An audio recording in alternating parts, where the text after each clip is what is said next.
형사소송법 제66조 제1항의 문제가 됐는데요. 예. 그 부분 구속기간의 초일은 시간을 계산하지 아니하고 일일로 산정한다. 이것이 적용되는 대표적인 예는 예를 들면 밤 11시 59분에 체포됐다 하더라도 그 사람은 하루를 구속된 것으로 계산한다는 뜻입니다. 구속기간의 초일이 이 조문이 적용되는 대표적인 것은 피의자나 피고인을 이익을 위해서 초일은 시간이 얼마가 됐든 하루 구속된 걸로 계산한다는 의미입니다. 그때 적용되는 조문이 66조 제1항입니다. 그리고요. 문헌의 의미를 넘어서면 안 된다. 그거에 대해서 저희가 지난번에 형사소송법 제10조에 대해서 질문했을 때 형사소송법 제110조는 이렇게 되어 있습니다. 군사상 비밀을 요하는 장소는 그 책임자의 승낙 없이는 압수 또는 수색할 수 없다. 근데 지금은 체포, 수색영장이 발부되기 때문에 수색을 하는데 왜 110조를 적용하지 말라고 하느냐라고 했을 때 처장님께서 그렇게 말씀하셨어요. 문헌은 그렇습니다만은 대인적 처분인 체포에 관해서 수색할 때는 이것을 적용하지 않는다라고 문헌에도 불구하고 그렇게 해석하는 견해가 있습니다라고 그때 말씀하셨어요. 예. 문헌에도 불구하고 즉 형사소송에 관한 법문을 해석할 때는 그것이 명확하지 않을 때는 피고인의 이익으로 해석해서 인권 보장한다고 하는 것이 형사소송의 이념이고 그것이 최고의 가치입니다. 견해는 다를 수 있지만 지기현 판사가 이번에 구속 취소에 관해서 그런 형사소송의 이념을 바탕으로 가장 엄격한 해석을 했다라는 게 처장님의 답변이시죠. 그와 같이 저희들은 이해하고 있습니다. 자 그리고 장관 직무대행님, 네.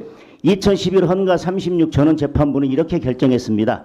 법원이 피고인의 구속 또는 그 유지 여부의 필요성에 관하여 한 재판의 효력이 검사나 다른 기관의 이견이나 불복이 있다 하여 좌우되거나 제한받는다면 이는 영장주의에 위반된다고 할 것인 바 구속 집행정지 결정에 대한 검사의 즉시항고를 인정하는 이 사건 법률 조항은 검사의 불복을 그 피고인에 대한 구속 집행을 정지할 필요가 있다는 법원의 판단보다 우선시킬 뿐만 아니라 사실상 법원의 구속 집행정지 결정을 무의미하게 할 수 있는 권한을 검사에게 부여한 것이라는 점에서 영장주의에 위배된다. 그러면서 위헌결정을 했습니다. 네. 따라서 이 위헌결정 취지에 따르면 보석에는 무슨 조건이 붙느냐 마느냐 그런 것과 상관없이 네, 그렇습니다. 구속 취소에 대해서 즉시 항고를 할 경우에는 그 당시에는 그 조문은 문제되지 않아서 결정은 없었지만 만약 그것이 정면으로 문제가 된다면 위헌의 여지가 있기 때문에 법무부는 검찰은 법원의 결정에서 다른 법률적 견해를 가지고 있지만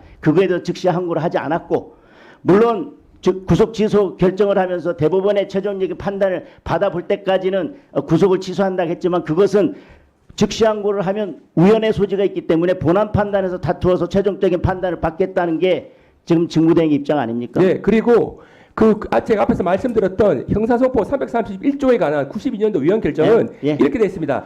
예, 331조는 실질적으로 보면 나중에 구속 말씀드릴게요. 취소에 관한 특례인데 예, 나중에 말씀하신 똑같은 말씀드리겠습니다. 내용을 자 그리고 처장님 지금 계속해서 시간 계산한 것만 가지고 계속 오늘 논의를 하는데요. 예. 저는 논점이 잘못됐다고 생각합니다. 구속 취소 사유 중에서 시간 계산만 문제된 것이 아니라요.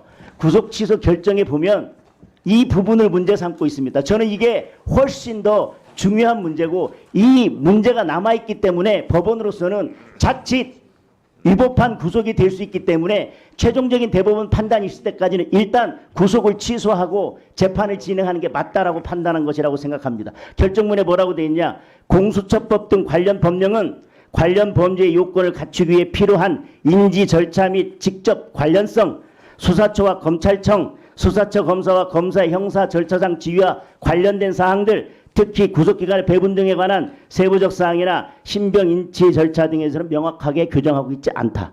여기에는 수사권 문제도 사실 문제가 포함되어 있는 것입니다.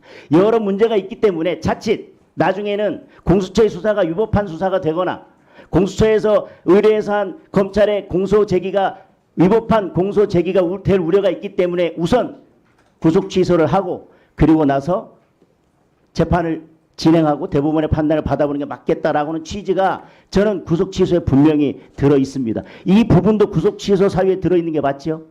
결정문에 그런 취지도 들어있고 그래서 이제 여러 가지 견해들이 있지만 엄격한 논쟁이 본안에서 필요하다라는 입장을 취한 것으로 알고 있습니다. 예, PPT 좀 보겠습니다. 왜 여기까지 왔는지 결정문에는 담아내지 못했던 공수처장이 그동안 어떻게 해왔는지에 대해서 한번 볼게요. 제즘에 관할권에 대해서 뭐라고 했냐면 그것도 있지만은 원래 형사소송법에 의한 재판 관할권, 피의자의 소재지, 그 다음에 주소지 등에 대한 관할권도 그대로 가지고 있습니다. 그런 부분은 원칙과 예외 관계를 해석하는 것이 아니라 중앙법원에도 창설적인 관할권이 있지만은 원래 형사소송법에 의한 관할권도 그대로 존치되고 있다는 해석을 합니다. 라고 하더니 영장 쇼핑이 문제가 되니까 뭐라고 했냐면요.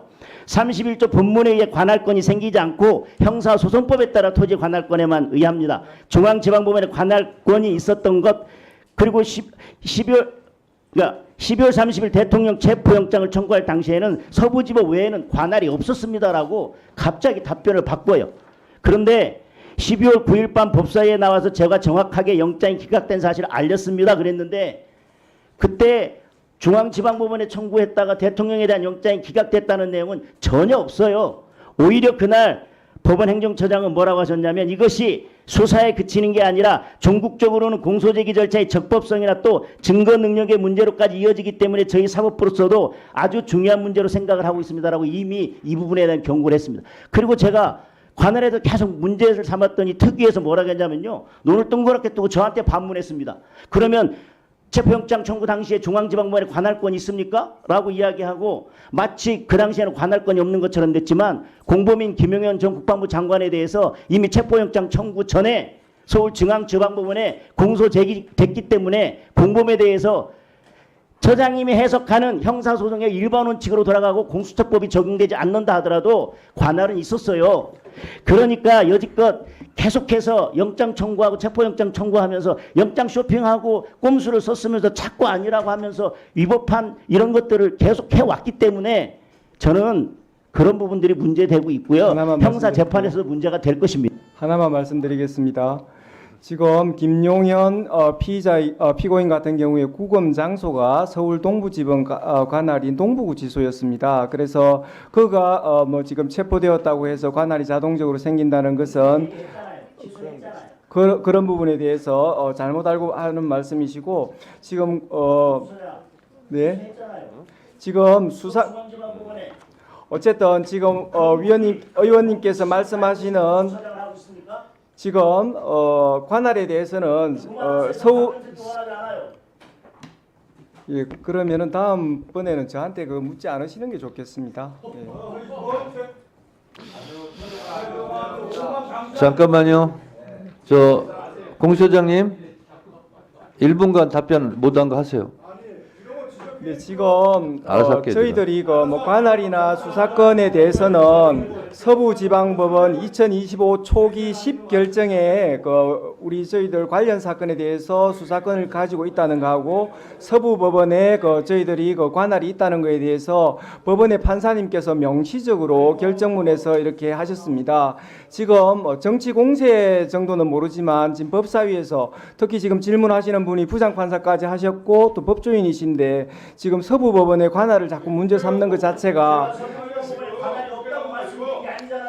자 잠깐만요. 그런 부분에 일단 대해서 들어봅시다. 법원이 명시적으로 그 관할에 대해서 결정을 하셨다는 말씀을 다시 한번 드립니다. 자 공수처장 보고 이 정도 법지식 가지고 공수처장 하는 건 시공이 아니에요. 또 할 수가 있어요. 자, 법지식 없으면 못 하잖아요. 자 이렇게 하세요. 잠깐만요. 공수처장을 비롯해서 법원행정처장, 법무장관 직무대행께서는 의원님들의 질의에 대해서 불만이 있더라도 직접 표출하지 마시고 발언을 하고 싶은데 할 내용이 없다. 근데 그 의원한테 시간이 끝나고 발언권을 요청하지 마세요. 그 의원은 발언권을 줄 권한이 없습니다. 위원장한테 있어요. 그래서 그런 경우는 의원님들한테 대드는 듯한 이런 모습은 하지 마시고 다만 못한 답변이 있습니다. 저한테 발언 기회를 주십시오 하고 저한테 신청하세요. 그래야 충돌을 좀 피하는 거거든요. 앞으로 그렇게 해주시기 바랍니다. 네, 필요한 경우는 저한테 요청하세요.